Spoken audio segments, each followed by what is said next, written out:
Abakumiro bururu ba Special Police Constable mu district ya Ntunga mu bayisharinga bari kujya ngo nibenda bashashurwe sente zabo. Turi kuza gukora contract y'emyezi 3 kandi ndide emyezi 3 ejo abena habura y'ebiro bina amezi 3 gona gakaba complete konka kwawira y'amezi 2 nesandi 3 twari bantu ba informed bari kutugera kugira twanjure uniform contract ya wayo tukatungaho emisara ya myezi 2 iyo kwezi kwa kashatu tutwajitunga kandi contract yabenega amezi 3 tuza mu office ya RDC batereze sente zitu kandi babatazitwira tuzakubahababera abo kuba contract yitu negambe myezi 3 akuba tukasigahe byo gukora byitu twabereka.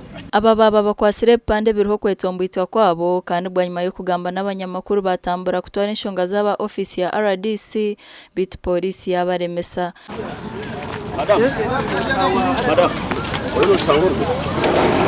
Bagira ngo bakaba bine kutunga za allowance kurwo mu kacikwa kari kwebembero bururu bit kubashirira bari kwebembera kacikwaka inshonga yabo ti yagonjorwa. Ecyatunyigize ubucukwato yajya nguwe tayina appointment nito mwena turi ntwebuza atenke mnyeto yihanga turi ntuzanka abango tukasigaho makagitu abana bari bashitamira kumanga tukabwira utabinza ko ntupakasa tukatuya training tutwafana sente emnyete ekirene yongera kushoma tibine cyarabagara yishimiro kuko buzo umuzira kujya taha atokogira kora sente kandi ukaza kore binyasi haturyaho twine kiturahakore mbweno mweto ashaba mazima nitwe Ntunga mu district ya Museveni mazima mutakatwe mukira mazima mutuhereza kasente kito abo ko haturukubini twabana tukazayishu tukazoka training kandi turatushemera igo mu rwa police kugira munyesana twantwenda kweyongerayo tweyongero umuryeje za police to applying tugumize mutwore mirimo ya government.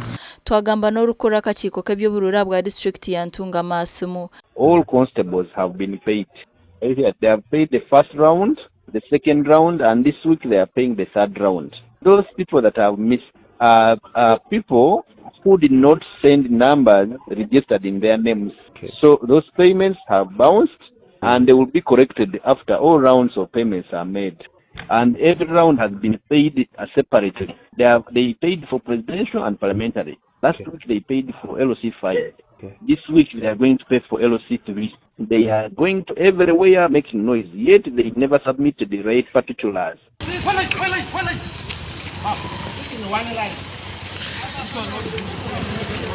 Aitwaza kora makuraga twasiga bakwatwa bakiriyo mu mikono ya polisi.